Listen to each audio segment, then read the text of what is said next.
My life took a dramatic turn when, in my darkest hour, the two people I wanted by my side turned their backs on me. My wife Monica and our daughter Chiara abandoned me just when I needed them most, after I was diagnosed with advanced Hodgkin's lymphoma. The news was devastating, a real earthquake that shook all the certainties of my life. Having always been a health-conscious, active, and disciplined person, I never imagined I would find myself fighting cancer.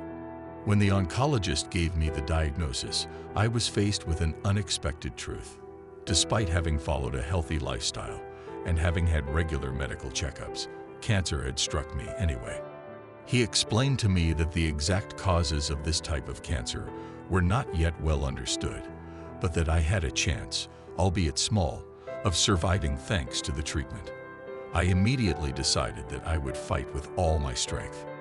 The first thing I did was call Monica and Chiara to inform them of the diagnosis.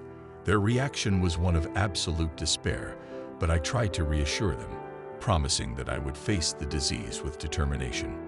However, as I consoled them, I grew anxious about the impact my condition would have on them and our relationship. My doctor had warned me that chemotherapy would be an extremely difficult process and that not all families can handle such an ordeal. That evening, I shared these concerns with Monica, and she reassured me that she would be by my side throughout the entire process, ready to do whatever was necessary to help me. Financially, we were fortunate. We had solid health insurance, substantial savings, and a trust fund that my grandfather had left me. Our house was fully paid for, and I had long since saved money to put Chiara through college, in case anything happened to me. With these thoughts as a shield, I began chemotherapy a week later.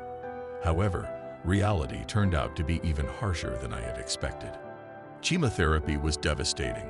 I would come home every day completely exhausted, unable to even do the simplest things like eat, bathe, or walk.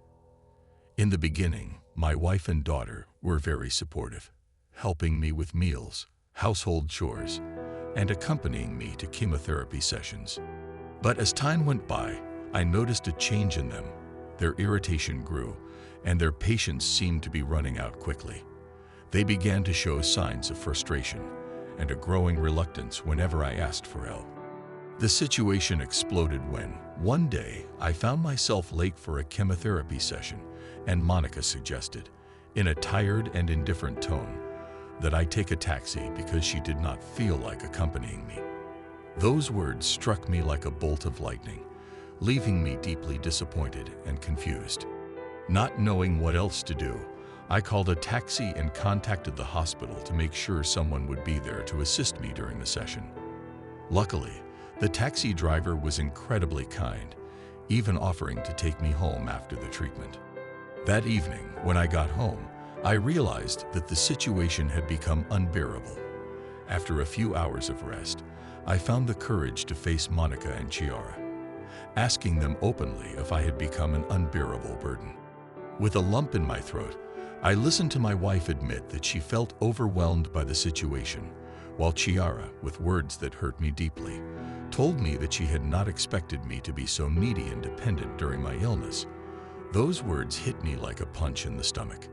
Realizing that the situation could not continue like this, I proposed hiring a nurse who could come a few days a week to help me with daily activities and accompany me to chemotherapy sessions. I also suggested purchasing a wheelchair, knowing that there would be days when I wouldn't have the strength to walk. Much to my relief, they agreed. I contacted the hospital, and they sent us an experienced nurse who turned out to be an angel, taking care of everything from managing my medications to developing a healthy eating plan for me without ever making her presence felt. Despite everything, however, the relationship with my wife and daughter did not improve. The nurse seemed to replace them in every way, and this created further tension.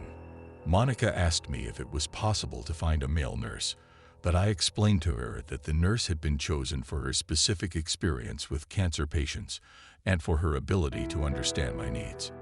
Although she was extremely professional and respectful, my wife was not happy and began to act more and more distant. One day, in a fit of rage, Monica ran upstairs and slammed the doors, and I decided to ignore her behavior, realizing that her negativity would only slow down my healing journey. That evening, I received a phone call from my mother-in-law, who lived in another city.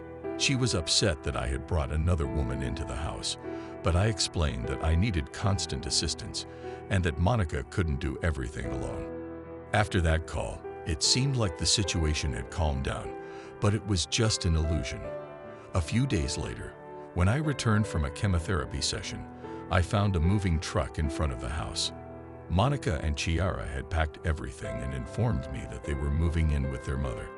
I was devastated, but too tired to react. I asked Chiara if she was sure of her decision, but she replied that she preferred to live with her mother, finding my presence unbearable in such a difficult moment. Those words broke my heart. At that moment, my brother stepped in, showing a generosity and love that I will never forget. Even though he lived 3 hours away and had a family of his own, he offered to take time off work to help me. He also suggested that I temporarily move his sister-in-law, Cecilia, who was going through a difficult divorce and needed a safe place to stay. Cecilia, who was studying radiology at a nearby university, gratefully agreed. Cecilia proved to be a precious and comforting presence. Although we were practically strangers, she showed me immense kindness at a time when I desperately needed it. She took care of the shopping, the cleaning, and even the preparation of meals without ever complaining. With her presence and the nurse's assistance, I was able to focus on my recovery. About a month and a half after my wife left, the doctors gave me the news I had been hoping for. The cancer was in remission. That day, I decided to start the divorce process. I realized I couldn't stay in a marriage that had abandoned me at the most difficult time of my life. As my health improved, I began to regain my strength. My hair began to grow back, my scars healed, and I was gaining weight again. I returned to a healthy diet, allowing myself a few small pleasures that I had missed during my illness. After 6 months, I finally felt ready to move on. I contacted my employer, who offered me the opportunity to return to my old job remotely. I also decided to move, leaving the house to Cecilia as a thank you for her support. That house was full of painful memories, and I wanted a fresh start. After moving, I started a new life in a neighborhood where I didn't know anyone. However, I soon made new friends, including Paola, a widowed neighbor who lived alone. Paola became one of my main confidants, and we would occasionally find ourselves chatting on her porch. One day, he confided in me that he had seen some suspicious people hanging around my house. His description matched that of my ex-wife and daughter. I couldn't understand how they had found my new address, since only my brother and his wife knew it. Paola assured me that if they returned, she would handle the situation. I, for my part, had no intention of seeing them again after everything that had happened. Shortly after, I learned from my brother that Monica and Chiara had caused problems for Cecilia in my old house, trying to claim rights that they did not have.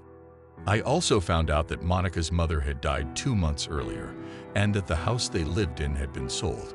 With nowhere to go, they had decided to come back into my life, but only to try to get something from me. When they returned to my new home, with the intent of pressuring me, I tried to avoid them.